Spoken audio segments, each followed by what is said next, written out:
So in this video, we will see how to iterate through a set in Python. So S is my this for 1 comma 1 comma 2 comma 3 comma 4 comma 5 comma 6.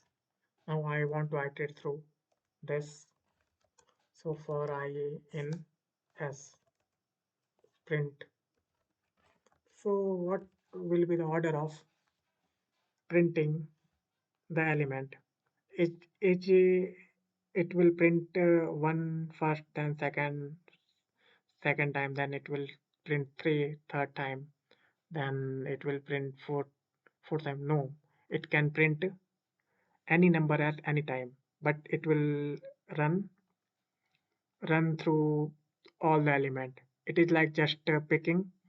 These elements are in a random a box and picking a element randomly, picking and removing then picking second element randomly, then picking third element randomly.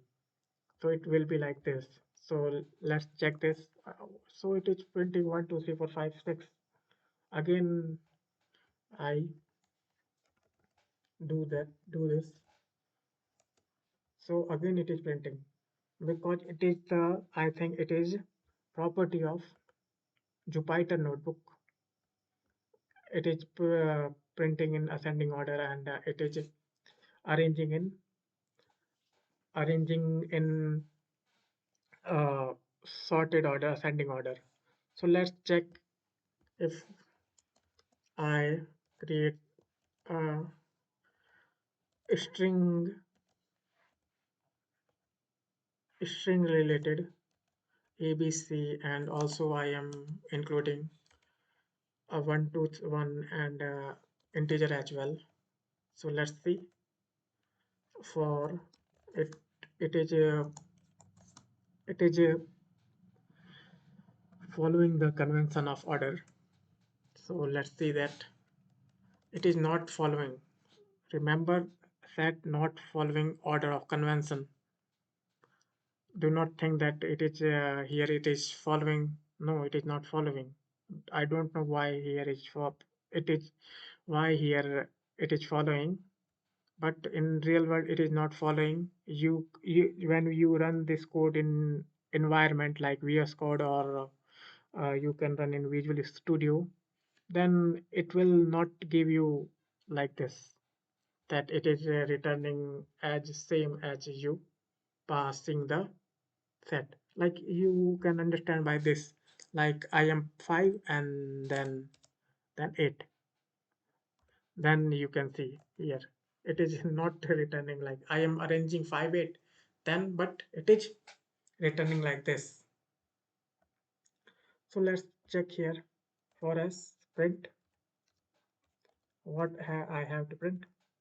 Printing the I. So no, it is I am not executed yet. So now this you can see it is first returning 1, then a. Which one is it is returning? Let's see which one type. Print type of I as well. Type of I as well. So first it is returning integer, then a, then it is a string. So this is how it is returning. It is not following an order.